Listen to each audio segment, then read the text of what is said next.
インタビューをさせていただきます。滋賀大学3回生の田中優香と東堂花子と山岡ひぬきです。よろしくお願いいたします。本日は滋賀大学の OB である服部進さんにお話を伺いたいと思います。ではまず自己紹介からお願いします。大学卒業してからは JT という会社に、日本タバコ産業株式会社に就職をいたしまして、でその後、3社間を経由して、で、大塚製薬に入りました。大塚製薬では、ずっとマーケティングをやってるんですけど、大塚製薬ではソイジョイという商品を、ね、みんなもしかしたら食べてくれてるかもしれないんですけど、一番初めに世に出すブランドマネージャーという仕事をしてました。それが、ちょうど15年前、40の時ですが、で独立をして、今は、ハートツリーという会社を立ち上げて、日本文化をどうやって次の世代に伝えていくかってことを、一つの主眼に置いたビジネスを立ち上げて今に至ります。ご紹介していただいた通り、今までさまざまなことに取り組んでこられたと思うのですが、まずはソイジョイについて聞かせていただきたいと思います。ソイジョイの開発の中で服部さんご自身が徹底してこだわってこられたことは何でしょうか？はい、ソイジョイという商品はもう大塚製薬が、当時17年前かな、かなり、オーナーの大塚キッコーナーとオーナーの大号令のことを頑張って、一般の方に広げていくぞっていう、特に海外にも向けてあれは出す商品としての、商品だったんですね。それのブランドマネージャーということで、僕やらなきゃいけないのは、ブランドをどうやってお客様に伝えていくかっていう仕事なんですね。で開発っていうのはもちろん研究所とかいろんな人がやってくださってて、それをどうやって伝えていくかという仕事だったから、まずこのソイジョイは何をしたいのか、このソイジョイで一般の方にどうなってほしいのかっていうのをいろんな方にヒアリングをして、で、もう一つ一般の方にもお見せして、これで何が伝わるのか、皆さんにとって何がいいのかっていうのを一生懸命ヒアリングをして、一番いいものを、ベネフィットっていうんだけど、それを伝えていくってことをやりましたね。で、ソイジョイって大豆なんですよ。大豆でできてて、でなぜ大豆でできてるかっていうと、大豆をね、みんなに食べてほしかったんです。というのは、そりゃそうだよね。で、なぜかっていうと、日本人って和食をずっと今まで食べてきてて、で、豆腐、納豆、味噌汁、醤油もそうだけど、基本的には大豆の文化で、よくこれ外国人の方が言ってたんだけど、日本人の女性は綺麗だよねって。でも最近はそうじゃなくなったって話があって、でなぜだっていうのを、あるとこ調べたら、大豆を食べてないからじゃないかと。特に肌が綺麗なのはやっぱり大豆のおかげなんだよね、それは。だからそれをどうやって食べてもらえるかっていう中で、大塚製薬にはカロリーメイトっていうものがあって、バーいいよね。でバーで食べてもらおうっていうことで、そういう状態ができたんだけど、そこを大豆の和食のようにちゃんと食べてもらうために、どうするかを考えたっていうのが仕事だったかな。だから本当にどうやったら大豆を食べてもらえるか、和食だよっていうことを伝えるってことに一生懸命考えてやってたって感じです。ソイジョイ開発の中での最大の壁を教えてください。また、その壁をどうやって乗り越えたのかをお聞かせいただけると嬉しいです。はい、あまり僕言えることと言えないことがちょっとあるんだけど、今大塚製薬の社員ではないので、言えることから言うと、ソイジョイっていうのはもちろん大塚製薬上げて作られた商品で、僕はそれをブランドマネージャーとして売るという仕事をしてたんだけど、一番大切なのは、結局どんなに開発が頑張って作って製造がそれを生産してブランドの担当がこうですって言っても、営業の方に動いてもらわないと、営業の方が店頭にね一個一個並べてもらわないとお客様に届かない。でだから営業の方にどうやって良さを伝えるか、これが一番大変で、パッと見ソイジョイとカロリーメイト変わんないじゃんって見えるんでね。だからということは営業の方もそう思うわけ。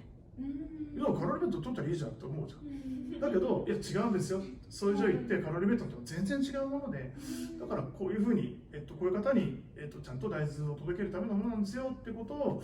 伝えるのが一番大変だったんですね。だからそれをどうやって営業の方に伝えるか。で、これはシンプルにたった1回の会議で乗り越えました。でそれはなぜかっていうと、僕は戸様なので。大塚製薬って基本的には本当に生え抜きの優秀な方々が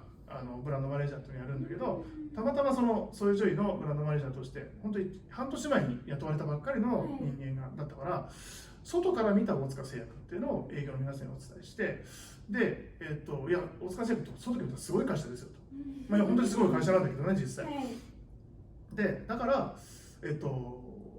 外から見てるとこういうふうに見えるんです。でその大塚製薬が作った商品ですよと。でそれはこういういいことがあるんですよ、こんなに違うんですよって言って、一番最後に新市場創造っていう5文字だけの大きなパワーポを作って、でそれをどっか大きなホテルの大宴会場の大スクリーンに映して、大塚製薬これやる会社ですよね、でこの商品はそれができるんですってお伝えしたんでね。ただなんかその日の夜から急に売れ出したっていう。逆に言えば営業の皆さんがおよっしゃって思わない限りは商品売れないです。はい、というのを実感しました。ありがとうございます。服部さんはマーケターにどのような力を求めますか？いきなりドストレートな質問でマーケッターって、まあ、今実は結構講演なんかもさせていただくことがあって、それで必ず言うのは、どうしたいのっていうことです。マーケッターとしてどうしたいからそれを商品を作るの、どうしたいからこのイベントをやるの、どうしたいからこの、プレゼンをするのっていうことをちゃんと明確にしましょうっていうことを必ず言います。どうしたいかがない商品とか、まあ、これ実は一番シンプルなのは男女の告白で、あなたが好きですって伝えるってことが一番大事でしょ。それをやっぱり気持ちを伝えるってことなんだけど、それをちゃんとマーケッターとしていろんな人に伝えるにはどうしたいか、自分がどうしたいんだよってことをしっかり伝えることが重要なので、マーケッターの一番の資質はもうシンプルでどうしたいかがあるかないか、それに尽きると思います。ありがとうございます。サークルも一緒です。次に映画についてお話をお伺いしたいと思います。また変化球が来たな。ではなぜ映画制作に関わろうと思われたのでしょうか？はい、僕はマーケティングの観点の中で、実は大塚製薬とか JT にいる頃から映画ってマーケティングの一つ手段になるんじゃないかなと思ってた。というのは、テレビコマーシャルって大体制作費5000万で、大体みんなが見たなと思えるぐらいのコマーシャル投下で大体3億円かかるね。でかかるのよ、テレビコマーシャルって。そんだけあれば実はそこそこの映画できるのね。で映画って制作発表、クランクインクランクアップで、いわゆる試写会みたいな結構なプロモーションタイミングがあって、さらに、公開して、ヒットすればだけど戻ってくるお金、むしろリクープした上で、儲かる。だからテレビコマーシャルって3億円使っちゃったらもう行ったきりだけど、映画は戻ってくるよね。さらに映画って見たくてくる。だから見てるから結構入りやすい内容が、感動もしやすい。で感動ってすごく大事なことで、ブランドって感動共有だから、その感動共有をさせるには映画いいなとずっと思ってたの。で、ある時、これ海山愛だって伊勢神宮の森から響くメッセージって映画をドキュメンタリー作らせてもらったんだけど、それは伊勢神宮という一つの、なんていうかな、日本の独特の文化を宗教的に伝えるんじゃなくて文化的に伝えるっていうことは命題としてあって、で手段として何かいい方法ないかって言われた時に映画がいいんじゃないですかっていうのをスポンサーさんに言って、ただいいじゃんやろうっていうことで始まったんでね。だから僕にとっては映画はマーケティングの手段です。映画業界の人に怒られるからねめっちゃ怒られるんですけど、僕はそうです。はい。実は今一つ映画を撮ってるんだけどね、それで。はい。海山愛だという題名はちょっと変わった題名だなというふうに最初聞いた時思ったんですけど、その題名の由来を教えていただいてよろしいですか？海山愛だっていうのは、伊勢神宮の式年遷宮という、お祭りがあって、それを追わせていただくことで一つの物語を作ったんだけど、さらに12人の日本を代表する僕たち賢人たちと呼んでいるんだけど、例えば隈研吾さんもそうだし、北野武さんもそうだし、そういろんな日本を代表する文化人の方に出てもらってる。でこれはなぜかというと、僕らが伝えたかった、さっき言った何をしたいかっていうのは、その映画を通じて日本の文化って実は意外と言葉ですごいんだよってことを伝えたかったね。でそうするとその伊勢神宮のことを伝えたかったというのは、伊勢神宮の式年遷宮の一つを通して日本の文化って、だって思いません？1400年前から20年ごとに作り替え物を館を作り替えてって、そのために木を200年ものの木じゃないとダメだから、そう200年前からそのための材料を森に植えてで作ってたんだよ。でそれを1400年前から毎朝晩神様にお供え物をしてるのね、1400年前から毎晩やってるの、毎朝晩。すごいですね。こんなん世界中探してもどこにもないそういうことをやる文化で、それは木の森の文化なんだけど、それを伝えたかったのね。でそれを伝えるために一番いい題名が何だろうっていう時に、日本の文化、日本の国土を象徴するものって何だろう、海と山だよね。で海と山ってやっぱり一番日本って珍しい国で、森が大体国土の7割あって、3割がまあ平野なんだけど、そこに川が無数流れてる、それは全部海につながっていく。で日本っていうこの国の呼び方としてある方がおっしゃったのが、海と山の間の国、これが日本だから海山間っていうのがいいよねっていうことかな、っていう流れでつけました。なるほど、納得しました、ありがとうございます。あとひらがななの一つあれだけどね、あえて漢字にせずにひらがなにして、そうそうビジュアルがすごく分かりやすくていいので、ここから先もデザイナーさんのアイデアだけどね。はい。では次は現在のお仕事についてのお話を。はい。映画も現在の仕事だけどね。はい。はい。服部さんが起業されたハートツリーという会社について教えてください。はい。まあいろいろやりたいことあったんだけど、ハートでツリーって会社にしたのは服部だからじゃなくて、そうよく言われるんだけど、感動を木に託すっていう意味でハートツリーって名前になってるんですね。で、僕はもうマーケティングの専門家ではあるので、マーケティングしかできないからマーケティングっていう一つの技術を使って、感動を木に託していこうっていうことをもともと考えたんです。でそのためにいろんな、手段がある。でそれは映画もそうだし、森を守るっていうことで、例えば小学校行って、桜の話をしたりもそうだし、でそこの中で大きくあるのが2つあって、1つが和楽器、で和楽器って、太鼓、尺八、三味線、篠笛、琴、全部木からできてるんだよね。で日本ってこれも1000年前からある楽器、琴は1000年前からあるんだけど、そういう楽器がずっと続いてきた。でそれをまた続けていきたいなっていうのがあったので、感動、音楽って感動の源でもあるからと、あと森と密接につながっているので和楽器をまず伝えたいってことでプロデュースを始めました。でアウンジェイクラシックオーケストラとかね、そのメンバーと一緒に世界中回ってそれを伝えるっていうのをやってます。でもう一つ森を守る。で森を守るっていうのは、僕林業家ではないので木を植えたりっていうのはなかなかできないわけですよ。だけど理屈として木って本当は木って木を切って木を切ってで、売らないといけないね。シンプルに言うと、農作物、多分キャベツ畑がありますと、キャベツって作って収穫して売ってまたそのお金で植えじゃん。同じことを森は100年単位でやってるだけなのよ。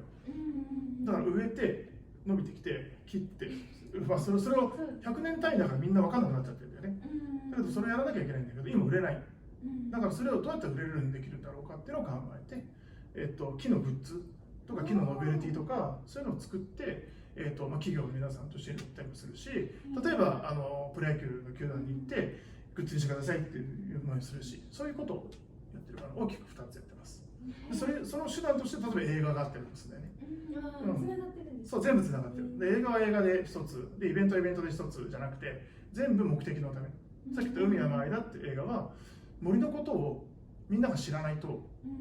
木の良さ分かんないじゃん。木の良さ分からないと木のもの買ってもらわないでしょ。だから例えばそういうジャイを売るために大豆の良さは何だろうっていうのを先に伝えておいて、そういうジャイを売るときに大豆ですって言うとつながるなっていう。同じことが映画見た人が木ってすごいな、じゃあ木のもの買ってみようってなるための映画ってことなんですね。はい。ありがとうございます。次にハートツリーを立ち上げようと思ったきっかけは何でしょうか。ノリと勢いです。ノリと勢い以外はありません。だからもともとそういうジョブランド担当としてやってたじゃん。もうね激務なんですね。今じゃ考えられないんだけど、当時15年6年ぐらい前って1日3時間寝てないし、365日1日休んでないし。すごいですね。もう死ぬでしょ。そういうことをやってたから、体も持たんかったし、たまたまね、お前お心さんっつって、違う部署に移ったから、もういいかなと思ってやりきったかなと思って、マーケッターとしてはやらせてもらいたいこと全部やったんで、じゃああとはもう自分のなんかできることないかなと思ってたら、いろんな出会いがあって、その出会いの中で、じゃあ会社立ち上げてみようかなって、決して起業したかったわけではありません。ありがとうございます。はい、では、将来的にハートツリーをどんな企業に発展させたいのかっていうのと、どんなことを実現したいのかっていう2点について教えてください。最終的にはね、目的は日本人が、特に日本人が日本のことをもっと好きになってほしいんですよ。もうそこに尽きる。だからそのためには若い、ね、みんなみたいな若いメンバーにも日本のことをもっと知ってほしい。なんかね、日本人でこれ海外にね、特に3人とも海外行くと思うけど、海外に行ったら一番初めに言われるのは日本の良さってどこってことだよね。日本の文化を語れない日本人が多すぎるって海外行くと必ず言われるよね。だからその海外行った時に日本のことをちゃんと語れる人になっててほしい。それは若い人もそうだし、例えばね、三菱商事とか住友商事とかっていうで不倫者たちも日本の文化を誇りに思っていってほしいんだよね。もちろんダメなところいっぱいあるけど、日本はね、もちろんいっぱいあるけど、いいところもいっぱいある。文化って、今彦根城も見ながら喋ってるけど、彦根城を一つ取ってみてももう誇りだよね。これをもっとちゃんと伝えていってほしい。それをやることは目的。そのための手段としていろんなことやってるので、ここさえ達成できたら、僕はもうぶっちゃけハートツリーという会社は例えば上場しようとも思ってないし、お金儲けようとも極端だと思ってる。お金はもう回さなきゃいけないから、もちろん回すけど、この目的のためにできることは何でもする。和楽器のメンバーを1ソング出すのも、和楽器がね、1ソング出たら嬉しいじゃん。そのために頑張るって感じです。なるほど、ありがとうございます。はい、では最後に服部さんの生き方についてお尋ね生き方させていただきたいと思います。はい、服部さんはさまざまな会社で活躍されておられますが、一つの会社に縛られない生き方のメリットを服部さんご自身はどのようにお考えでしょうか。もともと転職しようと思ってしてないからね。結果なんか転職になってるだけで、自分のやりたいことを、お誘いも受けて結果は転職になってるだけだから、そんな、生き方も何もないし、ただ一つ言えるのは人との出会い、いろんな人と出会った時に恐れずにその人と話をするっていうことをやってたら今があるって感じなので、もう人と喋る、人と出会う。だから毎晩誰かと飲みに行ってる、今でも。飲み2回にほぼないっていうのがずっと続いてるんで、これはもうずっと続いてるね。JAT 時代からずっとそうなのよ。もうだから娘に帰ってこないと怒られるっていう。そうクリスマスに何プレゼント欲しいって言ったら遊んでくれるお父さんに欲しいって言われるってこともそうなるんだけど、でも人とのつながりがやっぱり一番大事なので、それを大事にした結果今があるっていう感じかな。最後に滋賀大生に向けて独断と偏見を含めたメッセージをお願いしたいです。滋賀大生の皆さん、彦根田舎です。ですが本当にいいところなので、彦根で育つっていうのが素敵なことだと思うので、あとはもう人との、さっきも言ったけど、人とのつながりさえしっかり大事にしていれば、社会に出ても全然成功できるので、頑張っていっていただけたらなと思うし、ネクセル水の事務局長としては、もう先輩たちをどんどん頼ってくれればなと思います。以上です。ありがとうございます。はい。本日のインタビューはこれで以上になります。はい。少しでもなんか若くなってる。はい。ありがとうございました。ありがとうございました。